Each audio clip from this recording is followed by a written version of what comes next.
बच्चों, जंगल के दिल में एक मजेदार यात्रा में आप सभी का स्वागत है। क्या तुमने कभी सोचा है कि जंगल में रहना कैसा होता है?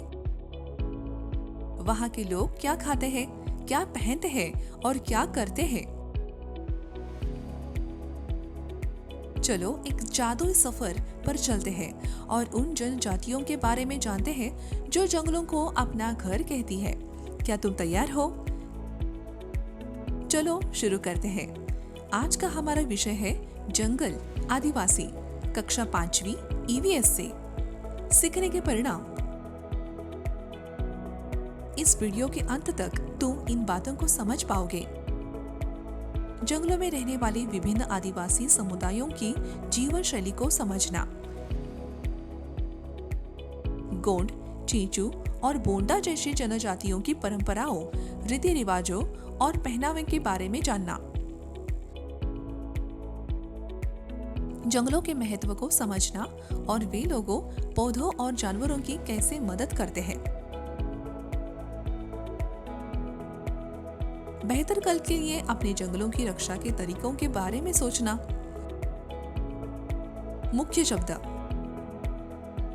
जंगल, फॉरेस्ट्स, एक बड़ा क्षेत्र जहां बहुत सारे पेड़, जानवर और पौधे होते हैं। आदिवासी, ट्राइबल्स, वे लोग जो जंगलों में रहते हैं और पुरानी परंपराओं का पालन करती है। झूम खेती, झूम फार्मिंग, कुछ समय के लिए फसलें उगाने के लिए जंगल को काटना और जलाना। मेला, फेयर, एक मजेदार आयोजन जहां लोग चीजें दिखाते और बेचते हैं। वन संरक्षण, फॉरेस्ट कंजर्वेशन, जंगलों को बचाना और उनकी रक्षा करना। यहाँ इस विषय का कॉन्सेप्ट मैप दिया गया है।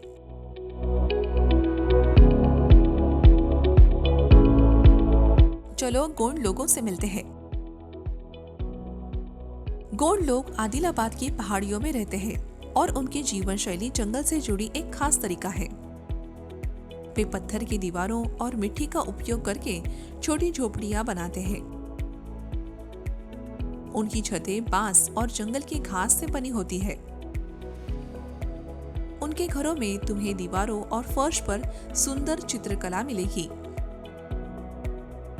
ये चित्र जंगल में पाए जाने वाले विभिन्न पौधों के रंगों से बने होते हैं। वे अपने घरों के अंदर जूते नहीं पहनते। वे अपने मेहमानों को जंगल से फल और तंबाकू के सिगार देकर उनका सम्मान करने में भी विश्वास रखते हैं। गोंड लोग नागोबा मेला नामक एक त्योहार मनाते हैं जो उनके लिए बहुत खास है। इस मेले के दौरान वे मोर के पंख पहनते हैं और अपना प्रसिद्ध नृत्य गुस्साड़ी करते हैं। क्या तुम जानते हो हमारे देश में जंगल 6,92,027 वर्ग किलोमीटर में फैले हुए हैं, जो कुल भूमि क्षेत्र का लगभग 21.5% है। मध्य प्रदेश में भारत का सबसे बड़ा वन क्षेत्र है, जहां 77,000 वर्ग किलोमीटर में जंगल है। तेलंगाना में जयशंकर जिले में सबसे बड़ा वन क्षेत्र है। अगले है चेंचू, एक जनजाति जो तेलंगाना के नल्लावाला जंगलों में रहती है। चेंचू लोग जंगल से ही अपना जीवन यापन करने में माहिर हैं। वे आम और सीताफल जैसे फल इकट्ठा करते हैं, शहद इकट्ठा करते हैं और जंगली सुअर और हिरन जैसे जानवरों का शिकार करते हैं। वे मानते हैं कि जंगल उनकी माँ है और इसे अडावी थल्ली कहते हैं, जिसका अर्थ है वन माता। वे ज्वार और रागी का उपयोग करके एक खास पकवान संकटी बनाते हैं। ये एक साधारण भोजन है जो उन्हें मजबूत रखता है। वे यह भी मानते हैं कि किसी भी रूप में इमली उन्हें अतिरिक्त शक्ति देती है, खासकर गर्भवती महिलाओं के लिए। चेंचू लोग पेंटास नामक छोटे समुदायों में एक साथ रहते हैं और प्रत्येक गांव में एक गांव का मुखिया होता है, जिसे पेद्दा मानिशी मुखिया कहते हैं, जो सभी को परंपराओं का पालन करने और एकजुट रहने में मदद करता है। अब चलो बोंडा लोगों के बारे में जानते हैं। एक जनजाति जो अराकू घाटी के घने जंगलों में रहती है। वे कस्बों से बहुत दूर रहते हैं। बोंडा लोग छोटे गांवों में रहते हैं और झूम खेती, स्थानांतर कृषि नामक एक विशेष विधि का उपयोग करके अपना भोजन उगाते हैं।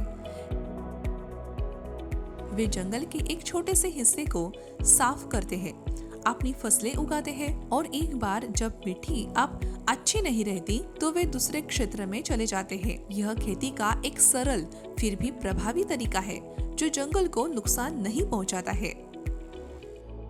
बोंडा लोग अपने सुंदर कपड़ों के लिए भी प्रसिद्ध है। महिलाएं जूट के पौधों से कपड़े बनाती है, जिन्हें वे पानी में भिगोती है, सुखाती है और कपड़ों में बुनती है। वे अपने कपड़ों और छोटे छोटे शीशों से भी सजाती है, जिससे उनके कपड़े बहुत रंगीन और चमकदार दिखते हैं। क्या तुम जानते हो, विशाखापट्टनम की अराकू घाटी के घने जंगलों में लगभग 12,000 बोंडा लोग रहते हैं। आप बोंडा लोगों के बारे में कुछ बहुत दिलचस्प बात है। वे चीजें खरीदने के लिए पैसे का उपयोग नहीं करते हैं। इसके बजाय वे वस्तु विनिमय प्रणाली या विनिमय प्रथा नामक एक प्रथा का अभ्यास करते हैं। इसका मतलब है कि वे पैसे का उपयोग करने के बजाय सीधे वस्तुओं का व्यापार करते हैं। उदाहरण के लिए बोंडा महिलाएं साप्ताहिक मेले में जाती है ताकि वे जंगल से इकट्ठा किए गए उत्पादों जैसे शहद, फल और वन जड़ी बूटियों का अन्य लोगों के साथ आदान प्रदान कर सके। वे 1 किलो इमली के बदले 3 किलो चावल का व्यापार कर सकती है। यह प्रणाली उन्हें पैसों की आवश्यकता के बिना अपनी जरूरतें पूरी करने में मदद करती है। जैसा कि हमने देखा है, जंगल केवल जनजातियों के घर नहीं है, बल्कि उनके दैनिक जीवन के लिए भोजन, आश्रय और सामग्री भी प्रदान करते हैं। जंगल जानवरों, पौधों और यहाँ तक कि हमारी भी मदद करते हैं। वे हमें सांस लेने के लिए ऑक्सीजन देते हैं और वे वर्षा को बेहतर बनाने में भी मदद करते हैं, जो फसलें उगाने के लिए महत्वपूर्ण है। लेकिन दुख की बात है कि जंगल गायब हो रहे हैं। लकड़ी, खेती और निर्माण के लिए पेड़ों को काटा जा रहा है। क्या तुम जानते हो, कागज, बांस, यूकेलिप्टस, बबूल आदि से बनता है। जंगल ग्लोबल वार्मिंग को कम करने में मदद करते हैं।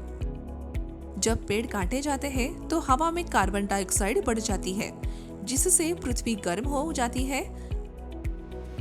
इसीलिए पेड़ों को बचाना हमारे ग्रह की रक्षा करने का सबसे अच्छा तरीका है।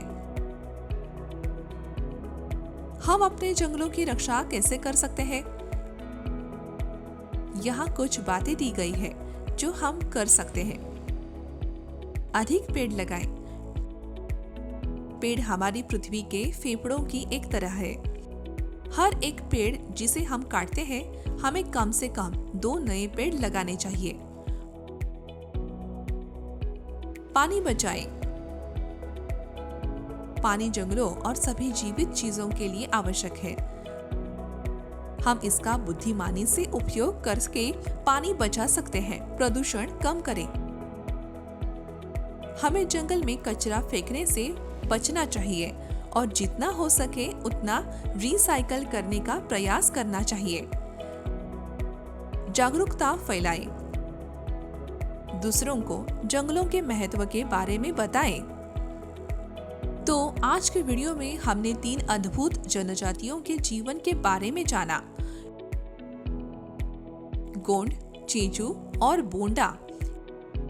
ये जनजातियां जंगलों में रहती हैं और इनकी अनूठी परंपराएं, रीति रिवाज और जीवन जीने के तरीके हैं। हमने यह भी सीखा कि जंगल हमारे लिए कितने महत्वपूर्ण है। धन्यवाद।